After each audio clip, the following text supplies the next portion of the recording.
যেভাবে জান্নাত থেকে নেমে এসেছিল হজরত হাসান এবং হোসাইন রাদিয়াল্লাহু তাআলা আনহুর জন্য বিশেষ ঈদের জান্নাতি পোশাক।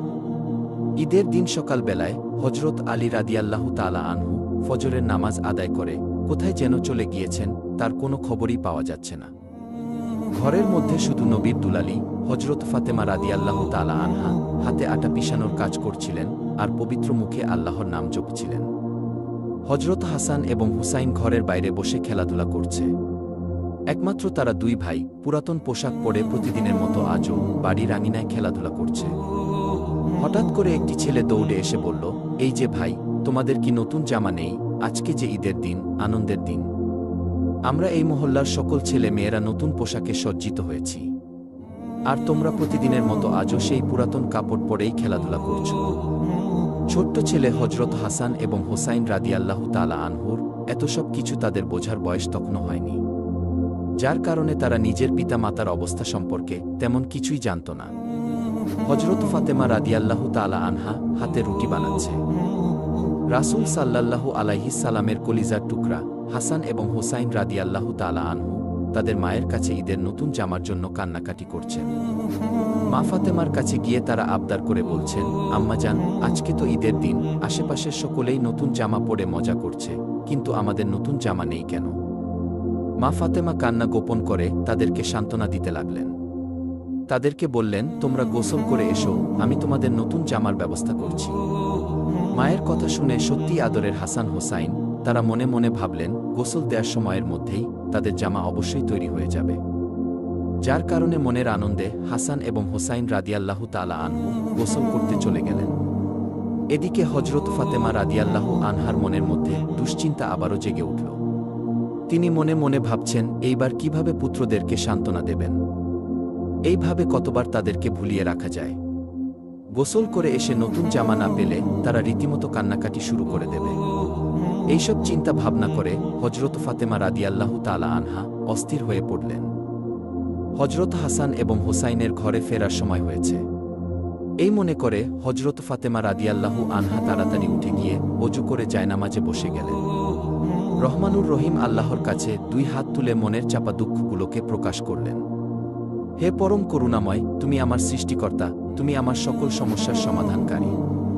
তাই তুমি তোমার এই অদম দাসীর উপায় করে দাও। হাসান এবং হোসাইনের মন থেকে নতুন জামার স্মৃতিকে মুছে ফেলো। নতুবা আদরের ছেলেরা গোসল করে যখনই আমার কাছে নতুন জামা চাইবে, আমি কি করে ওদেরকে সান্ত্বনা দেব? হে আমার প্রভু, আজ তুমি তোমার এই দাসীকে বিপদ থেকে মুক্ত করে দাও।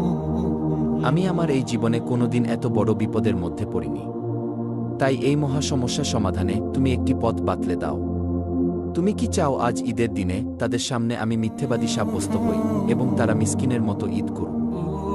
রাসূল সাল্লাল্লাহু আলাইহি সাল্লামের নয়নের মণি হজরত ফাতিমার আবেগ জড়ানো ক্রন্দনরত প্রার্থনা আল্লাহর দরবারে কবুল হয়ে গেল।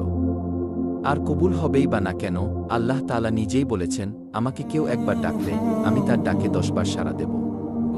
অতঃপর হজরত ফাতেমা রাদিয়াল্লাহু তাআলা আনহা জায়নামাজে বসে সিজদায় পড়ে কাঁদছেন। কিন্তু ঘরের বাইরে কি হচ্ছে সেদিকে তার কোনো নজরই নেই। ওইদিকে তার ঘরের দরজায় একজন ব্যক্তি এসে আওয়াজ করছেন। আল্লাহর ধ্যানে মগ্ন ফাতেমা রাদিয়াল্লাহু তাআলা আনহা সেটা শুনতেও পাচ্ছেন না। তৎক্ষণাৎ আল্লাহ তাআলা জিব্রাইল আলাইহিস সালামকে দর্জির ভেষে দুটো জামা দিয়ে মা ফাতেমার ঘরে পাঠালেন। অবশেষে দরজায় নক করার শব্দ শুনে মা ফাতিমা সিজদা থেকে মাথা তুললেন এবং দর্জির কাছ থেকে জামা দুটো গ্রহণ করলেন। ফাতেমা রাদিয়াল্লাহু তাআলা আনহা পোশাক হাতে নিয়ে খুলে ফেললেন এবং দেখলেন এ তো বেহেশতি পোশাক। একটি জামা ছিল লাল, আরেকটি ছিল নীল। এবার নবী কন্যা হজরত ফাতেমা রাদিয়াল্লাহু তাআলা আনহা তিনি বুঝতে পারলেন যে মহান আল্লাহ তার প্রার্থনা কবুল করে তার বার্তাবাহককে দিয়ে নতুন জামা পোশাক পাঠিয়ে দিয়েছেন। তিনি সেই মুহূর্তেই সিজদায় পড়ে আল্লাহ রব্বুল আলামিনের শুকরিয়া আদায় করলেন।